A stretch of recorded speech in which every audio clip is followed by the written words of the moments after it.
کہ پاکستان کی عدالتوں میں روزانہ سینکڑوں کیسز سنے جاتے ہیں، درجنوں ملزم غیر حاضر رہتے ہیں، عدالتیں گرفتاری کے وارنٹ جاری کرتی ہیں، ملزم 1 یا 2 سماعتوں کے بعد پیش ہو جاتا ہے، لیکن جناب عمران خان تاریخ کا وہ پہلا ملزم ہے جس کے وارنٹ گرفتاری جاری ہوئے تو پورے ملک کی پولیس تعمیل کرانے نکل آئی، رینجرز کو بلا لیا گیا، لاٹھیاں آ گئیں، 72 بند گاڑیاں پہنچا دی گئیں، واٹر کیننز اور آنسو گیس کے شیل جمع کر لیے گئے۔ تو کیا یہ صرف عدالتی حکم کی تکمیل ہے یا پھر ترازو کے پلڑے برابر کرنے اور لیول پلینگ فیلڈ کی فرمائش پوری کرنے کی کوشش ہے؟ ویسے عمران خان بھی نا عجیب ہی ملزم ہے، جس پر پی ٹی آئی یہ کہتی ہے کہ 80 سے زائد مقدمات ہیں۔ عمران خان مقدمات کا سامنا بھی کر رہا ہے اور عدالتوں میں پیش بھی ہو رہا ہے، کسی عدالت کا مفرور بھی نہیں ہے، کوئی اشتہاری بھی نہیں ہے، پاکستان میں موجود بھی ہے، لندن بھی نہیں جا رہا، اس کا ٹریک ریکارڈ بھی پاکستان میں ہی رہنے کا ہے۔ تو پھر کیا یہ صرف عدالتی حکم کی تکمیل ہے یا پھر ترازو کے پلڑے برابر کرنے اور لیول پلینگ فیلڈ کی فرمائش پوری کرنے کی کوشش ہے؟ اور پھر یہ سب ہو کیوں رہا ہے؟ کیا یہ سب اس لیے ہو رہا ہے کہ کسی عدالت نے کسی مقدمے میں ان کے وارنٹ گرفتاری جاری کر رکھے ہیں؟ کیا اس سے پہلے ہمارے یہاں کبھی ایسا نہیں ہوا کہ سیاستدانوں کے وارنٹ گرفتاری جاری ہوئے ہوں اور وہ معطل نہ ہوئے ہوں؟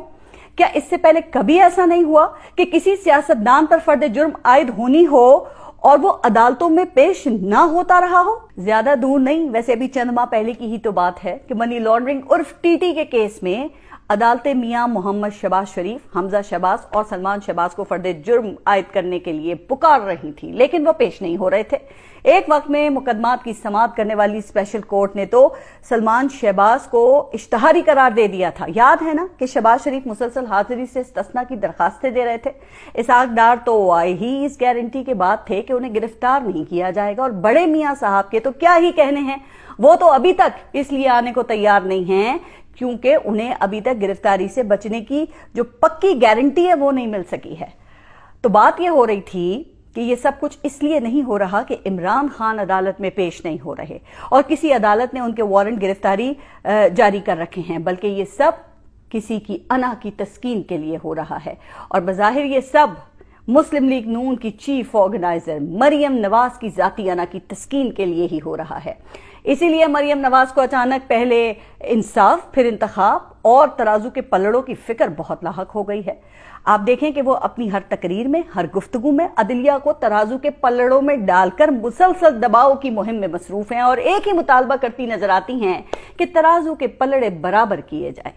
ویسے اس وقت ترازو کے جس پلڑے میں خود مریم نواز بیٹھی ہیں نا، اس کے مقابلے میں دوسری طرف کسی کو بیٹھنے تک کی اجازت نہیں ہے۔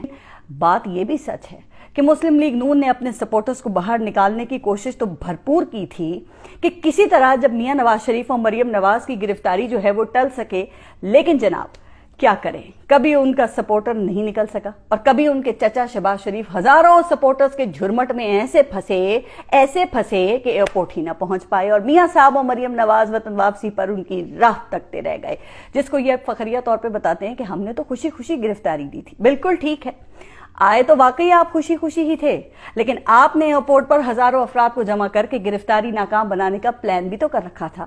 اب یہ الگ بات ہے کہ شہباز شریف کے ایئرپورٹ نہ پہنچنے کے باعث ایسا ممکن ہی نہیں ہو سکا تھا۔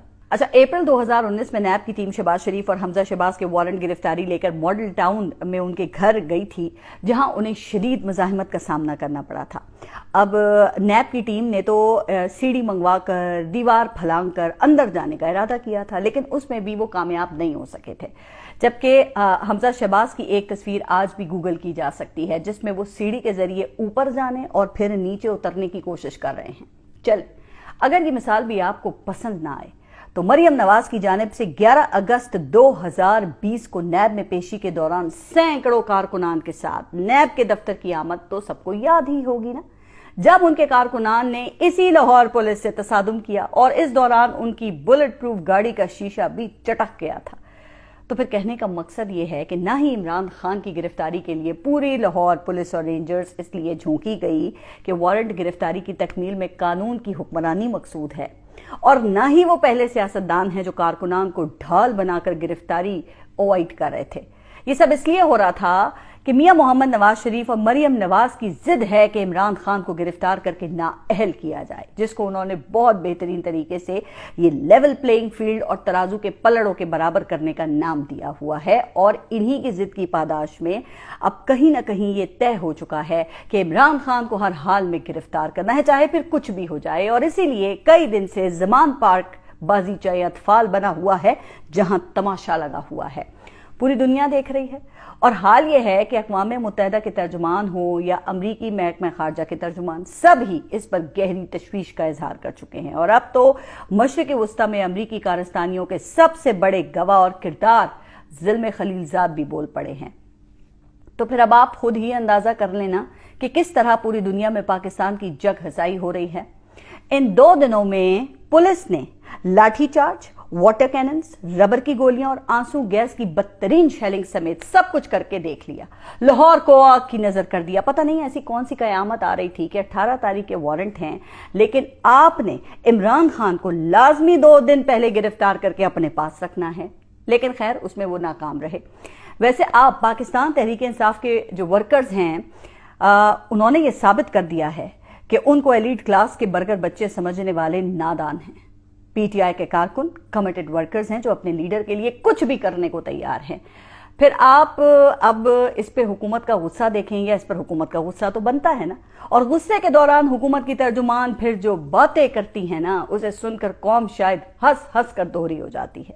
جی، میں بات کر رہی ہوں مریم اورنگزیب کی، جو اس وقت نون لیگ اور میڈیا کے تعلقات کو بالکل ویسے ہی خراب کر رہی ہیں جیسے پی ٹی آئی کے دور حکومت میں ان کے کچھ رہنماؤں نے خان صاحب کے کان بھر کے کیا تھا۔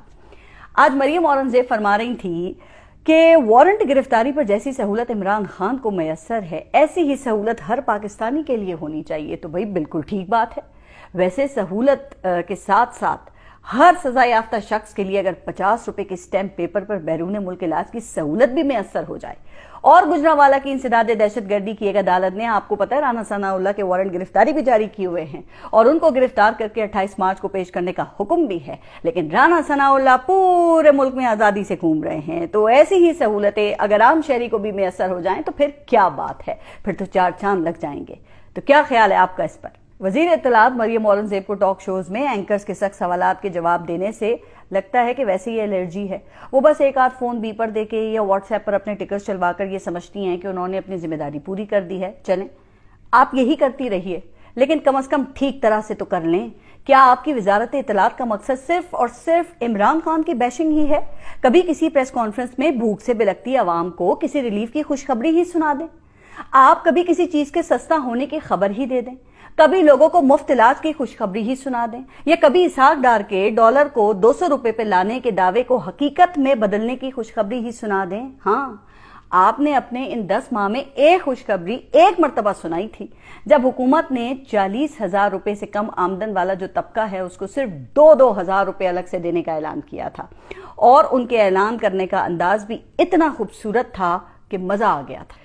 تو آج ایک اچھی بات یہ ہوئی ہے کہ عمران خان نے ٹرائل کورٹ میں اب 18 مارچ کو پیشی کے لیے ایک بیان حلفی جمع کرا دیا ہے، اور اسلام آباد ہائی کورٹ نے عمران خان کے وارنٹ گرفتاری کی درخواست نمٹا دی ہے، اور عمران خان کی انڈرٹیکنگ کو سیشن عدالت میں جمع کرانے کا حکم بھی دیا ہے۔ اچھا، دوسری طرف لاہور ہائی کورٹ نے بھی زمان پارک میں جاری جو آپریشن ہے وہ کل صبح 10 بجے تک ملتوی کیا ہے۔ تو میرا تو سادہ سا نظریہ یہ ہے کہ سیاستدانوں کو سیاسی میدان میں مقابلہ کرنا چاہیے ایک دوسرے کا۔ لیول پلینگ فیلڈ کا مطلب سیاسی انتقام نہ ہو۔ بہترین طریقہ تو یہ ہے کہ میاں صاحب خود وطن واپس آ کر اسلام آباد ہائی کورٹ میں اپیل کریں۔ آخرکار مریم نواز کو بھی اسی عدالت سے ریلیف ملا اور وہ تو بری ہو چکی ہیں، تو اس طرح سے جو میاں صاحب کا کیس ہے وہ کافی مضبوط ہو چکا ہے۔ تو یہی لیول پلینگ فیلڈ کا واحد راستہ ہے۔ ہاں، جو دوسرا راستہ ہے وہ سیاسی انتقام کا ہے، جس کا نتیجہ انتشار و خانہ جنگی ہے، اور اس کا انجام خدا نخواستہ صرف تباہی ہے، جس میں کسی کے ہاتھ یقین کریں کچھ نہیں آئے گا۔ اللہ تعالیٰ پاکستان کو اس وقت سے محفوظ رکھے اور ارباب اختیار کو عقل کے فیصلے کرنے کی توفیق دے۔ آمین۔